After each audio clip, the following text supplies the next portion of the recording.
10 jeunes hommes étaient sur le point d'être ordonnés prêtres lorsque tout s'est brusquement arrêté.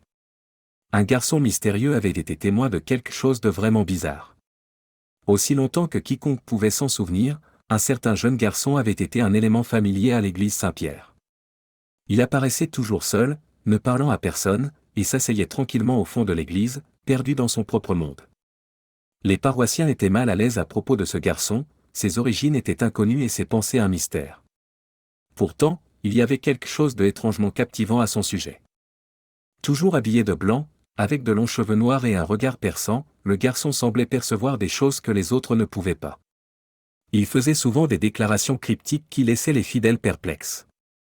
Certains pensaient qu'il prédisait l'avenir, tandis que d'autres le trouvaient simplement excentrique. Quoi qu'il en soit, sa présence était un rappel constant des mystères qui existent au-delà de notre compréhension. Son nom et ses origines demeuraient inconnus, mais sa présence énigmatique dans l'Église mettait en lumière les éléments inexpliqués du monde. L'ordination sacerdotale de l'Église avait lieu ce samedi, et les paroissiens attendaient déjà avec impatience. Le jour de l'ordination, l'Église était remplie d'excitation et d'anticipation. Les hommes vêtus de robes blanches se tenaient devant l'autel, sur le point de devenir prêtres et de commencer un voyage sacré. La congrégation les regardait avec admiration alors que ces hommes se préparaient à consacrer leur vie au service de leur foi. Ils étaient tous jeunes et beaux, visiblement excités à l'idée de devenir prêtres. Chacun d'eux avait préparé ce moment, étudiant et se consacrant à leur vocation spirituelle. L'évêque en charge, une figure respectée de la communauté, dirigeait la cérémonie. Ses mots portaient sagesse et autorité alors qu'il guidait les prêtres à travers la cérémonie. L'atmosphère était solennelle, et la congrégation regardait avec révérence, chérissant l'importance de l'occasion. Des prières étaient offertes, des bénédictions accordées, et des vœux solennellement prononcés. Les hommes se tenaient devant l'autel, leur cœur rempli de dévotion et d'un profond sens du but. Ils ne savaient pas que ce jour changerait tout, transformant leur ordination en un récit mystérieux à se rappeler. Pendant ce temps, le garçon étrange se tenait à l'entrée de l'église, ajoutant une touche de curiosité à la cérémonie en cours. Ses yeux, pleins de secrets, laissaient entendre qu'il savait des choses que la congrégation ignorait. Tous ceux qui participaient à la cérémonie semblaient excités, sauf une personne, le garçon mystérieux. Il avait pressenti quelque chose d'étrange et savait que le danger était imminent. Au fur et à mesure que la cérémonie se déroulait, le garçon fixait son regard sur l'homme en robe blanche au bout de la file. Il ne détacha pas ses yeux de lui, même pas une seconde. Cet homme était différent des autres, il était plus jeune et avait un regard étrange dans les yeux. Le garçon avait déjà vu ce regard et savait ce qu'il signifiait. Juste avant que l'évêque ne fasse l'annonce spéciale qui transformerait les hommes en pères révérends, le garçon cria soudainement, « Arrêtez. Il va mourir. » Sa voix était forte et claire, perçant le bruit de la cérémonie. Elle résonna à travers les murs sacrés de l'église, provoquant un silence soudain parmi la congrégation. Tout le monde se tourna immédiatement vers le garçon, la bouche grande ouverte. Ils commencèrent à murmurer, et certains suggérèrent même que les gardiens de l'église expulsent le garçon. Inquiet, l'évêque demanda au garçon de s'avancer et lui demanda pourquoi il avait dit quelque chose d'aussi effrayant. Le garçon expliqua qu'il avait vu un homme en robe blanche mourir. L'évêque était perplexe car tous les hommes portaient des robes blanches, mais le garçon resta sur sa position et insista pour dire que l'un d'eux mourrait avant la fin de la cérémonie. Pendant que le garçon parlait, le cœur de chaque personne s'emballa, saisi par le poids de sa révélation. Un voile invisible de tension enveloppa l'église, laissant chacun sur le qui-vive, se demandant ce qui se passerait ensuite. Quelques instants plus tard, l'évêque président prit une profonde inspiration et tenta de rassurer les membres de l'église anxieux avec un sourire.